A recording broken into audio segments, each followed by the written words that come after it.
Let me tell you something, everyone out there.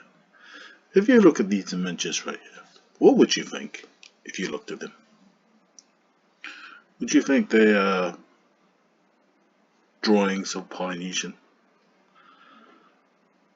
the YANA tribe? If you had a really good look at it, what would you think? You know, one interesting thing I found out, that these old drawings of these people, look at that tattoo right over here. I'm gonna do a documentary on it. But if you go out there and look for videos, even though there's small views about it, you actually find a lot of people bring forth a lot of good information. And it all starts with my, trying to find, because I always believed that ancestors of the Polynesian people came about from Polynesia. And through someone who sent me wrote something to me, I found out about the jaw. How that jaw is only found with, mainly it's very strong, found among Polynesia. But if you look at it, you'll find out that the only people who seem to have that jaw, people from Melanesia, Australia, Southeast Asia, Siberia, the Inuit in the Northeast Asians, the Inuit in Jamon. Now, the reason why I'm showing you this, right, is because when I did my research, I went onto Google Earth, and when you look over here, right, look at all these regions, you'll actually find how close Siberia is to North America, Alaska, whatever you may call it. So I googled some names and I found this website, Ancestors of Extinction. Why Native American DNA points to a mysterious Siberian tribe. And then I listened to it and I saw Boys belong to a previously unknown population, which the scientists called the ancient North. Okay, mysterious. That means this tribe over here is not known. They do not know where this tribe came from, right? Siberians. Who the ancient North Siberians were. The ancient North Siberians were a very mysterious people, whose ancestry could be traced back to the early migration out of Africa.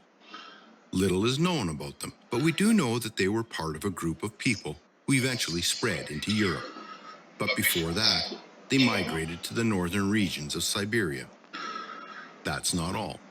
The analysis of the DNA also revealed that several thousand years before the YANA boys lived, the ancient North Siberians met people closely related to East Asians. I'm sticking to the theory right over here, that there was this other race that unknown to other Native Americans, and I will show you in other videos who these people are.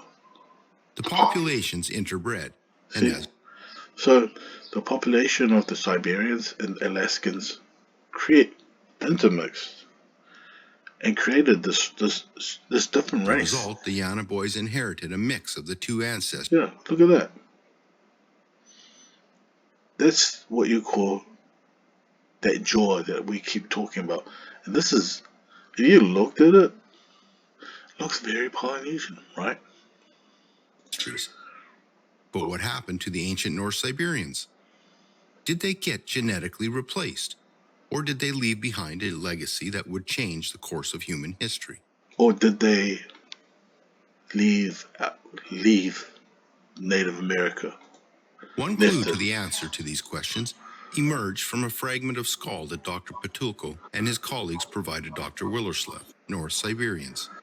But most of it came from a new population. Dr. Willerslev and his colleagues called them the ancient Paleo-Siberians. The DNA of the ancient Paleo-Siberians was so similar to that of Native Americans that Dr. Willerslev estimated that Native Americans can trace about 2/3 of their ancestry to these previously unknown people. So you see right over here, there was an admixture of different races within the Americans. It's not just one population, is what he's trying to say, right? And right over here, I found out the name of these people are the YANA ancient North Siberia.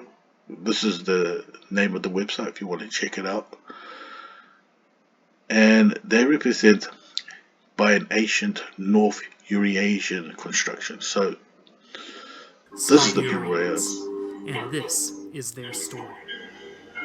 In order to understand the people who lived on what is today the bank of the Yana River in the Arctic Circle, we must first move our attention further away to Central Asia. 50,000 years ago. See how everything's starting to make sense?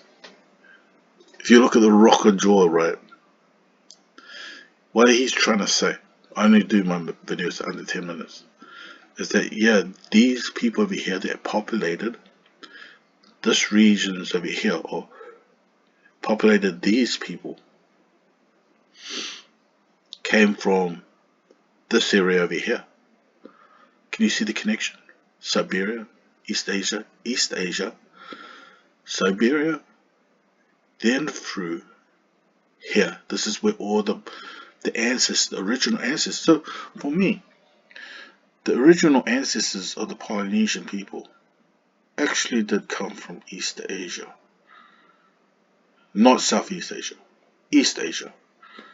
From East Asia, they populated Jamon and Inui, Siberia, Elu. That's why you can see it. Look at it. Look at that. You'll see right here. It becomes less and less in Southeast Asia. So I'm coming to the point of realizing that the ancestors of the Polynesians actually did come from East Asia, not Southeast Asia. And they traveled and populated Siberia, just as this video over here shows. Watch. Ago, while the Ice Age continued, a group of hunter-gatherer people entered the region from the southwest, The cat's possibly from somewhere in the Iranian plateau. These people, represented by hybrid specimens with recent Neanderthal admixture found at Zlati Kun, or Golden Horse, entered not only Central Asia, but became widespread as far as modern-day Czechia in Eastern Europe, and possibly as far as Ust-Ishim in Central Asia. There you go. These people migrated even further northwards into Siberia, a region that brings up imagery of barren wastelands. However, the region of Siberia was actually relatively habitable during the Ice Age, which facilitated this migration.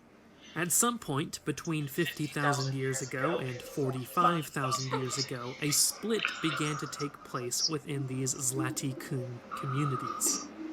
To the eastern range of their domain, the Zlati Kun became what we consider to be Eastern. Yeah, that's the. Look at that right there. Eurasians. They will go on to be a component in the formation of East Asians. To the west, however, these Zlati Kun communities diverged into the Western Eurasians, a lineage that included the famous Cro-Magnon of Europe. So, here we go. That is the origins of the Europeans, right? That was the face right there, that you see right here. So you could say that the first Polynesians came out of East Asia, and that makes sense, because when you really think about it, the tallest Asians, or the Asians who seem to have the tallest people, are within East Asia, and I will show you evidence of that. So,